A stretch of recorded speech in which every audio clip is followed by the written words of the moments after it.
It's 5 in 10 from Skywatch TV for Monday, June 3rd, 2024. I'm Derek Gilbert. If you're watching us on YouTube, thank you. Our address there at 5 in 10. Please subscribe, click the bell for notifications, and then after the break, tell you how to guarantee that we never get canceled again. Topic number 5 today, the Trump trial. After I released our 5 in 10 update for Friday, I put out a special report because between the time I'd produced Friday's update and releasing it, the jury in the Manhattan hush money trial of Donald Trump came in with a guilty verdict. All 34 counts, felony counts in the trial, returned as guilty verdicts. The question now becomes, what next? Well, the Trump legal team will certainly appeal this ruling, and it will almost certainly be overturned on appeal, whether it's at the state level, federal level, or even the Supreme Court.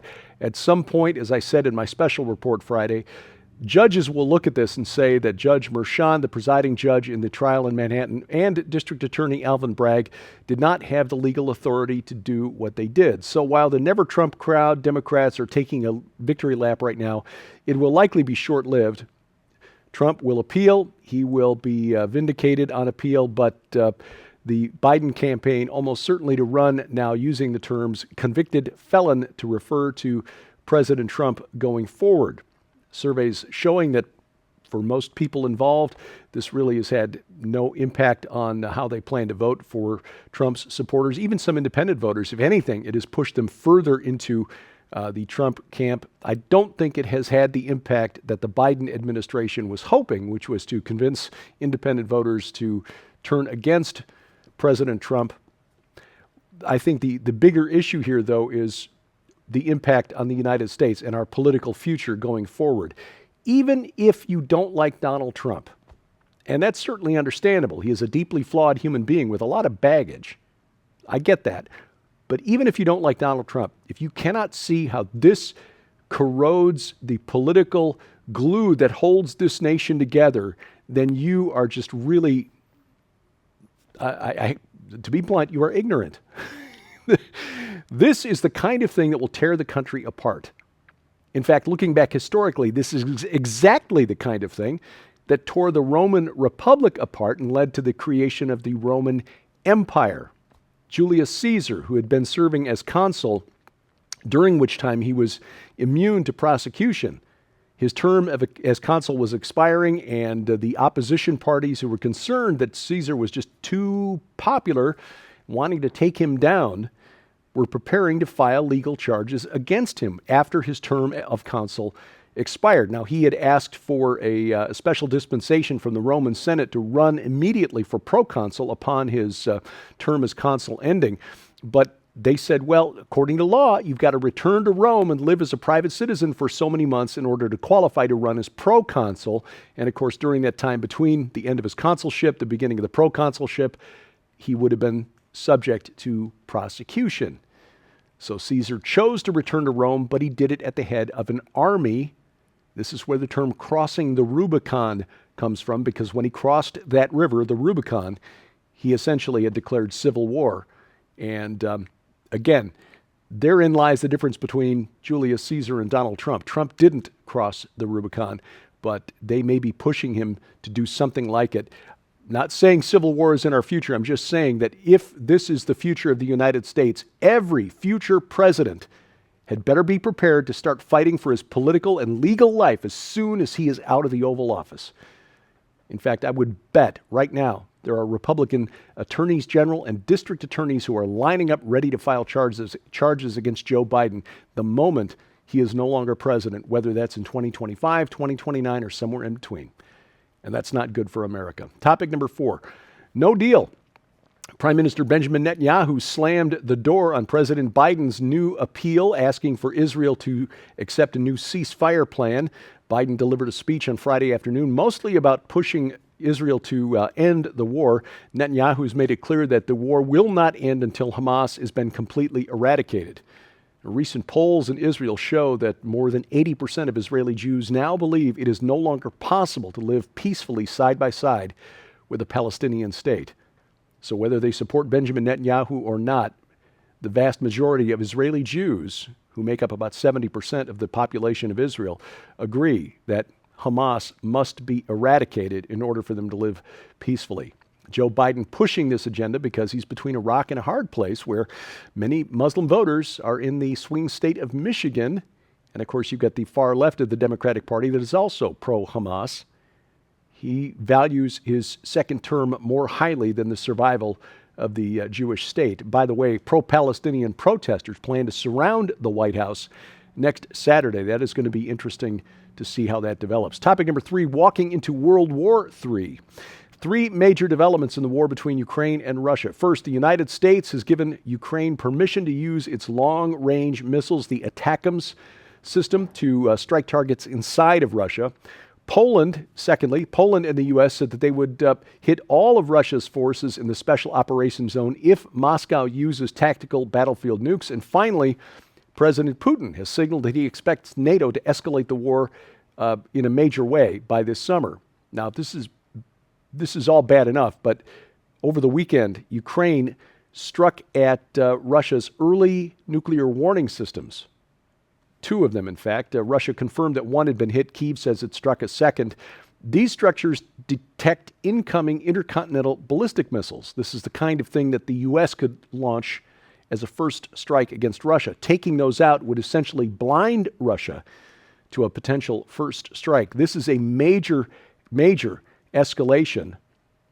Really, this system has nothing to do with Ukrainian conflict, and it's all about disabling Russia's ability to detect an incoming first strike from NATO and the United States. So the important question here is whether Ukraine struck those facilities with permission from the United States, and whether Russia thinks that's the case. Topic number 2. The World Health Organization is on the verge of becoming a techno-medical dictatorship. Now, last week they were voting in Geneva on a pandemic treaty. The pandemic treaty was kicked down the road at least until next year, and a lot of pro-privacy, pro-liberty activists declared victory because the pandemic treaty would have given the World Health Organization much greater power to respond to a global health emergency. But they missed the 300 proposed amendments to the International Health Regulations, which is an already existing treaty to which 95% of the nations of the world have already signed on, including the United States. These amendments would include provisions to, and I'm just quoting now from the WHO website, facilitate equitable access to essential health products during health crises and the mobilization of financial resources to support developing countries in building, strengthening, and maintaining the core capacities mandated by the international health regulations, end quote. That all sounds fine, but essentially this gives the World Health Organization the power to declare, legally binding power, to declare what constitutes not just a health emergency, but a potential health emergency, and then require countries to conduct surveillance for those potential international health threats, including addressing and controlling what the WHO considers to be mis- and disinformation. They even include such things in the proposals as carbon dioxide levels, climate change as a potential health emergency that the World Health Organization should have the power to address. Now, because these were just passed yesterday, we've not had time to digest all of these. We're going to have to do some more reading on these amendments to find out, because the amendments as passed were different from the 300 proposals. But the bottom line is it's a power grab. The World Health Organization, like the World Economic Forum and UNESCO, essentially jostling for position to try to become an unelected global government, or at least contribute to the infrastructure that will be key to a global government. Coming up, the corporate media. You already don't believe it, but every now and then we just have to point out when it goes beyond misinformation to beyond parody. That's next on 5 and 10. God's creation is full of mysteries. What were the giants in the Scripture? Did dinosaurs roam the earth in the days of Noah? Are we alone in the universe?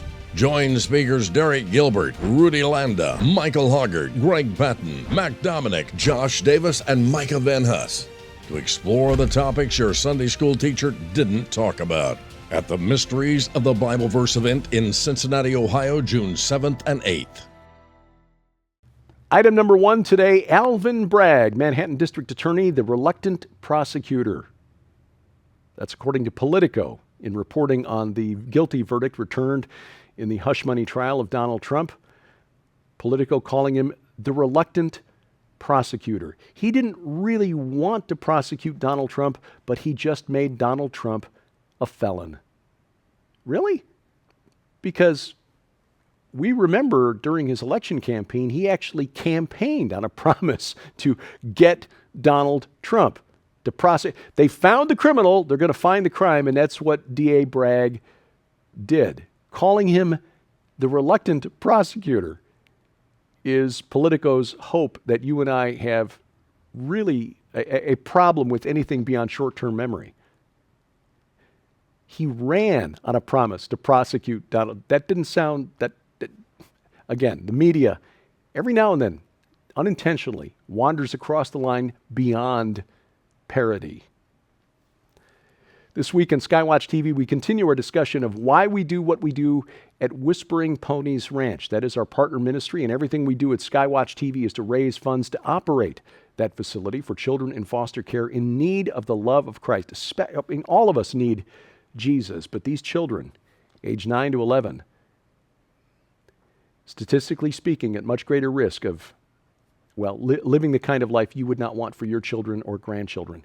Find out more from CEO Nita Horn, head of Whispering Ponies Ranch, Joe Artis Horn anchoring the desk. You can watch the program right now at skywatchtv.com. That's where all of our video content is always kept.